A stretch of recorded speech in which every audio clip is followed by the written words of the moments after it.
세상에서 가장 견디기 힘든 일은 자신을 믿던 사람들의 시선이 바뀌는 순간이다. 그것은 누가 칼을 꽂아서가 아니라 침묵 속에서 밀려오는 배신의 무게가 가슴을 짓누르기 때문이다. 도윤은 그 아침을 잊지 못할 것이다. 출근 시간 엘리베이터 문이 열리자 사무실 복도에는 웅성거리는 사람들의 속삭임이 흘렀다. 그의 눈앞에는 붙어있는 포스트잇 수십 개, 가해자는 나가라, 진실을 밝혀라, 성폭력 논란자와는 일 못한다는 낙인 같은 문장들이 줄지어 붙어 있었다. 의심과 경멸, 혐오의 눈초리가 그를 향했다. 도윤은 입술을 꼭 다물었다. 아무 말도 하지 않은 채 무너진 자존심을 품고 걸음을 옮겼다. 그 순간 제인이 그의 옆으로 다가왔다. 그녀는 아무 말 없이 도윤의 어깨를 감싸며 말했다. 우린 해낼 거예요. 도윤 씨 잘못 없다는 거. 결국 모두 알게 될 거예요. 그 말은 짧았지만 도윤은 그날 처음으로 숨을 쉴 수 있었다. 사무실 문을 열자마자 그들은 입을 틀어막았다. 회의실 안은 난장판이었다.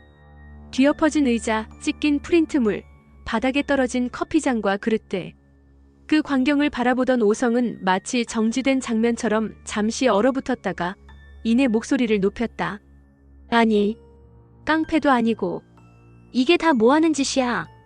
그는 머리를 감싸쥐며 자리에 주저앉았다. 그동안 쌓아온 이미지와 신뢰가 한순간에 무너져 내리는 느낌. 그는 바로 인사팀을 호출했고 내부를 정리하기 시작했다. 하지만 이미 돌이킬 수 없는 불신은 번지고 있었다. 같은 시간 YL그룹 회장실. 고요한 분위기 속에서 황기찬은 전화를 받고 있었다. 그는 커튼 사이로 사무실 바깥을 응시하며 낮게 웃었다. 김 기자님. 네, 맞습니다. 사실 여부가 중요한 게 아니에요. 중요한 건 그 불씨가 얼마나 커질 수 있느냐입니다. 그는 눈을 가늘게 뜨며 말을 이어갔다. 불은 작을 때보다 커졌을 때 더 잘 팔리잖아요. 기사는 그렇게 써야죠. 통화가 끝나자 기찬은 스스로에게 박수를 보냈다. 이번에도 내가 이겼어. 그러나 그가 모르는 것이 하나 있었다. 사람의 마음은 숫자처럼 계산되지 않는다는 것. 그리고 그가 불씨를 붙인 대상 중 하나는 아직 자신의 약점을 모두 드러내지 않은 불확실한 카드, 제인이었다. 그 시각 자영은 충격적인 서류를 들고 있었다. 손이 떨릴 정도로 믿기 힘든 진실. 승우의 출생 기록, 병원 서류, 유전자 정보까지. 그리고 그 종이 한 장에는 한 줄로 명시돼 있었다. 최자영 아들 아님. 그녀는 종이를 내려다보다 이내 일어났다. 흔들리는 다리로 승우의 사무실로 향했다. 자영은 한참 그를 바라보다 조용히 말을 건넸다. 그러고 보니 닮았네. 내 아버지를. 승우는 자영을 똑바로 쳐다보며 시큰둥하게 대꾸했다. 그러면 아버지 아들이니까 당연히 닮았겠죠? 자영은 이내 꺼내려던 말을 멈추었다.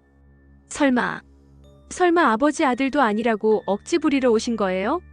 지금 와서 출생의 비밀 이런 거 꺼내려는 거예요?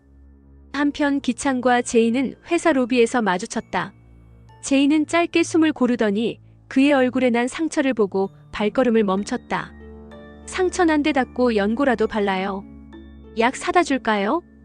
기찬은 의외라는 듯한 표정으로 그녀를 바라보더니 비웃으며 말했다. 갑자기 왜 이래? 나만 보면 죽일 듯이 굴더니 이제는 약까지 사다 주겠다고. 제인은 잠시 침묵하더니 조용히 대답했다. 내가 아직 당신한테 미련이 있다면? 기찬은 당황한 표정을 지었고 곧이어 차가운 미소를 지었다. 그럼 넌 참 어리석은 여자야. 난 그런 감정 가지고 흔들리는 사람 아니거든. 그러나 그의 말투에는 흔들림이 있었다. 제인은 그걸 읽어냈다. 그래서 그녀는 다시 한번 가볍게 속삭였다. 그래요. 당신은 흔들리지 않죠. 늘 계산적으로 움직이니까. 하지만 가끔은 그런 계산이 망쳐놓기도 하잖아요. 그녀는 뒤돌아 걸어갔다. 기찬은 그 뒷모습을 바라보며 손에 쥐고 있던 손수건을 꽉 쥐었다. 연고는 필요 없지만 그 손길만큼은 익숙했다. 그리고 그 익숙함이야말로 그를 불안하게 만드는 유일한 변수였다. 같은 날 저녁 오성은 제인과 도윤을 따로 불러 이야기를 나눴다. 그는 사무실에 앉아 조용히 커피를 내려주며 말했다. 지금 회사가 어수선한 건 사실입니다. 하지만 우리가 해야 할 일은 바뀌지 않아요. 김도의 대리 사고의 진실을 찾아내는 것, 그리고 여러분을 향한 공격을 막아내는 것.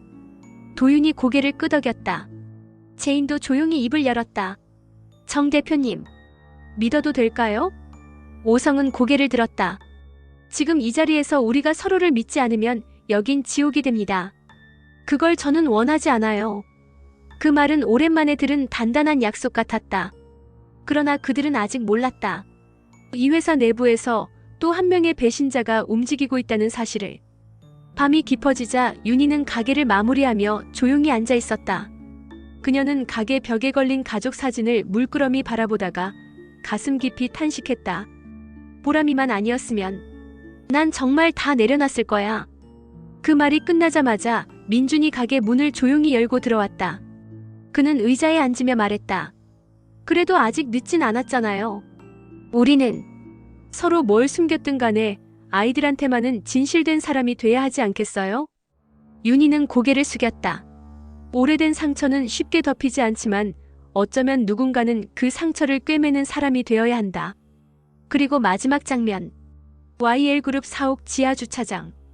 기찬이 검은 정장을 입은 남자와 통화를 하고 있었다. 그의 목소리는 낮고 분명했다. 자료는 확보했죠? 흘릴 타이밍만 알려주세요. 도윤이건 오성이건 모두 날 막지 못할 겁니다. 어둠 속에서 그가 내딛는 발걸음은 점점 더 깊은 구덩이로 향하고 있었다.